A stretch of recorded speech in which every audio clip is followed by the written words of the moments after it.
Di bagian sebelumnya, Lindong berpartisipasi dalam sebuah pertandingan yang disebut pertarungan menara. Dengan usaha yang keras, ia berhasil memenangkan pertandingan tersebut, mengalahkan rivalnya Zutong dari perguruan bela diri kota Tianhou. Di lantai tertinggi, ia banyak menyerap energi spiritual dan mempelajari sebuah teknik kuno yang membuat kekuatannya kembali mengalami peningkatan.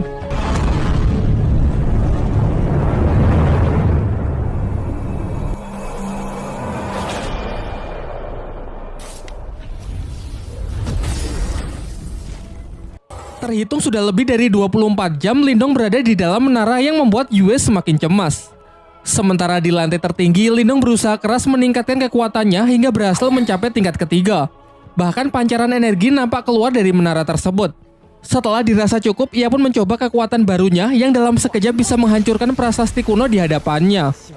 Akan tetapi saat akan mencoba turun, ketiga segel spiritualnya keluar dan terhisap ke atas tempat tersebut. Lindong pun segera bergegas mengejarnya.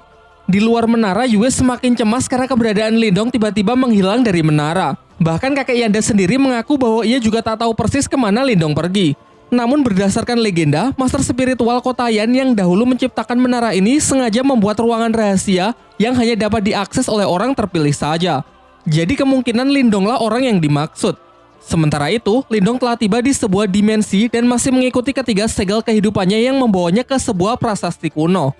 Ketika ia semakin kebingungan, tiba-tiba ia mendengar suara dari tangannya yang ternyata itu adalah Marta si rubah putih dengan tampilan yang sedikit berbeda dari sebelumnya setelah menghisap kekuatan mutiara dulu di kolam surgawi.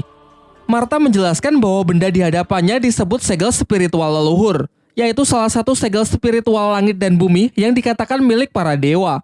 Diceritakan jika seseorang memiliki segel ini, maka ia akan menjadi petarung terkuat di dunia.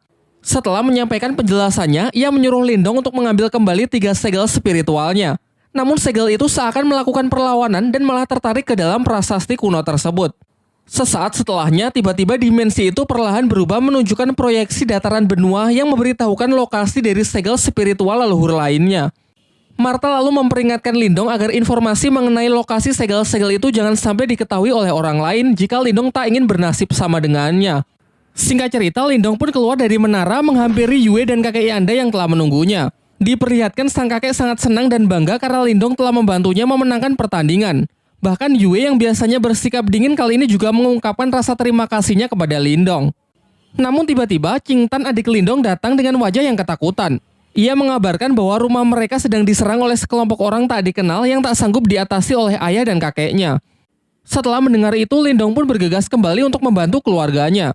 Dan benar saja, terlihat sekelompok bandit yang kemarin malam sempat merampok rombongan klan Lin datang ke rumah Lindong dengan diketuai oleh seorang pria berambut putih yang bernama Guiyan.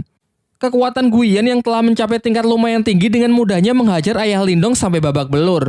Karena tak ada pilihan lain, kakek Lindong pun sepakat untuk menyerahkan tambang permatanya dengan syarat Guiyan dan kelompoknya harus segera pergi dari Kotayan.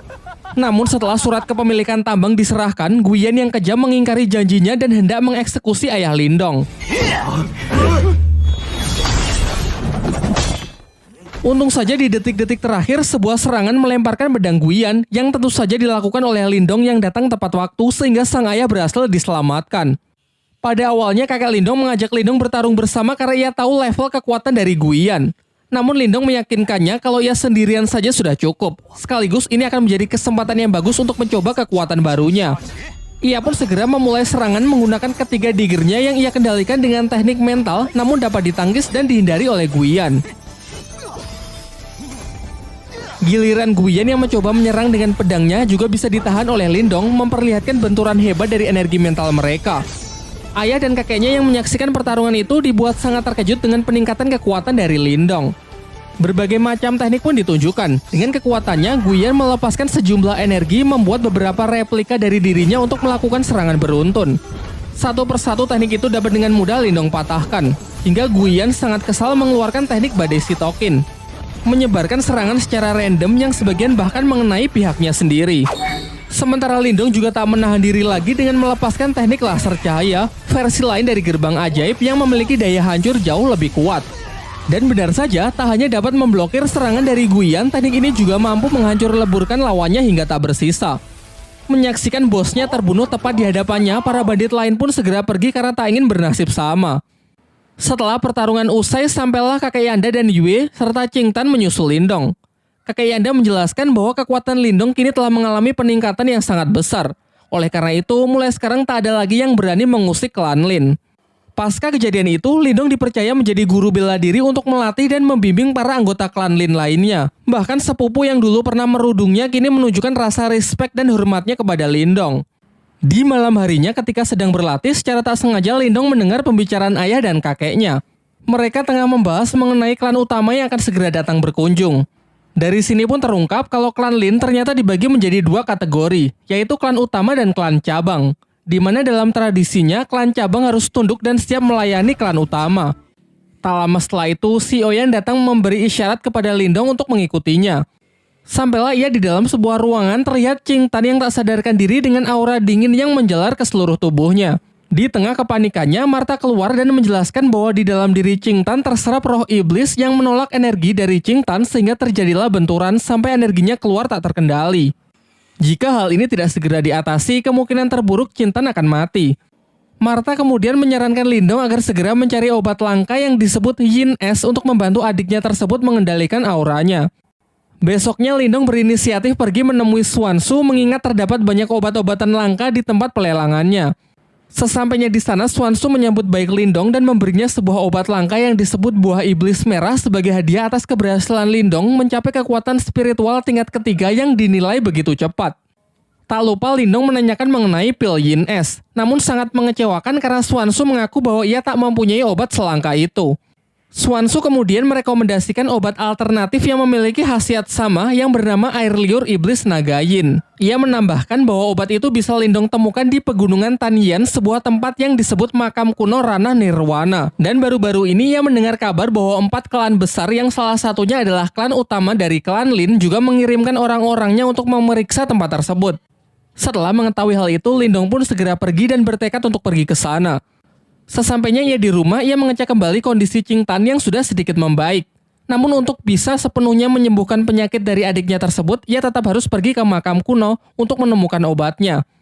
Martha pun sepakat untuk membantunya dengan syarat jika di sana terdapat sesuatu yang bisa memulihkan jiwa iblisnya, Lindong harus membantu mengambilnya. Di tengah pembicaraan mereka, di luar Lindong mendengar keributan. Ternyata kerusuhan ini datang dari seorang perwakilan klan utama dari klan Lin yang menantang para petarung di klan cabang tersebut, yang menurutnya hanya sekumpulan sampah tidak berguna. Menanggapi hal itu, Lindong pun segera naik ke arena untuk menghancurkan kesombongan dari pemuda yang diketahui bernama Lin Chen. Sementara itu, senior dari Lin Chen, seorang wanita bernama Lin Ker, tengah diajak berkeliling bersama kakek Lindong. Dalam pembicaraan mereka, kakek Lindong meminta agar Lin Ker mengikut sertakan Lindong untuk pergi ke makam kuno agar cucunya tersebut bisa lebih mengasah kemampuannya.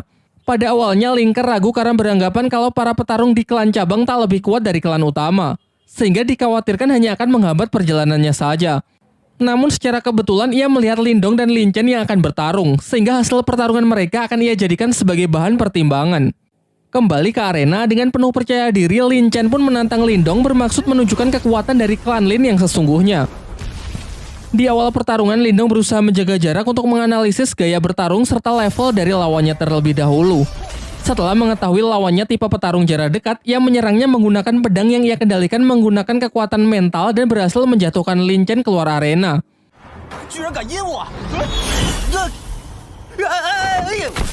Namun Lin Chen yang masih belum terima memusatkan kekuatannya di kedua tangan lalu melompat dengan serangan cakarnya.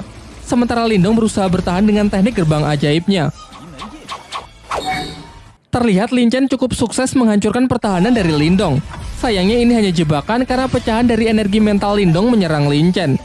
Pertarungan berakhir dengan teknik Borkeong membuat Lin Chen terpaksa untuk menyerah. Di sisi lain, Lin Ker yang cukup terkesan dengan bakat luar biasa dari klan cabang akhirnya sepakat untuk mengajak Lindong ikut serta dalam ekspedisinya ke makam kuno.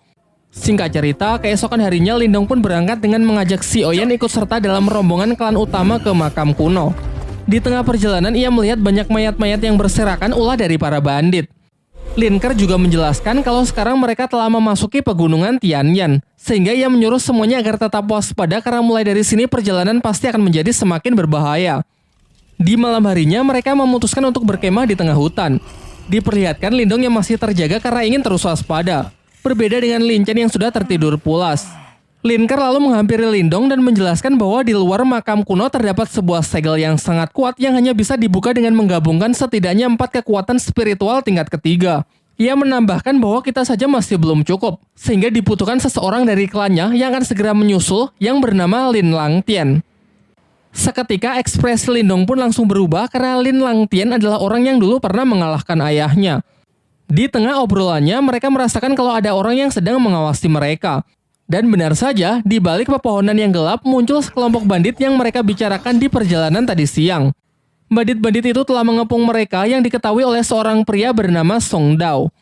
Tanpa membuang waktu, Lin Ke pun segera bertindak dengan santainya menghabisi satu persatu dari bandit tersebut. Sementara Lindong dengan berani menantang si ketua bandit untuk bertarung 1 lawan 1.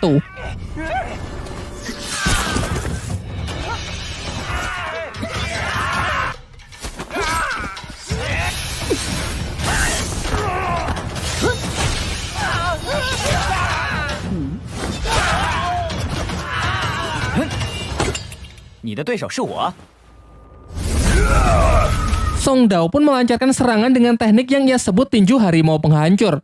Sedangkan Lindong segera merapalkan tekniknya yaitu gerbang ajaib level keempat.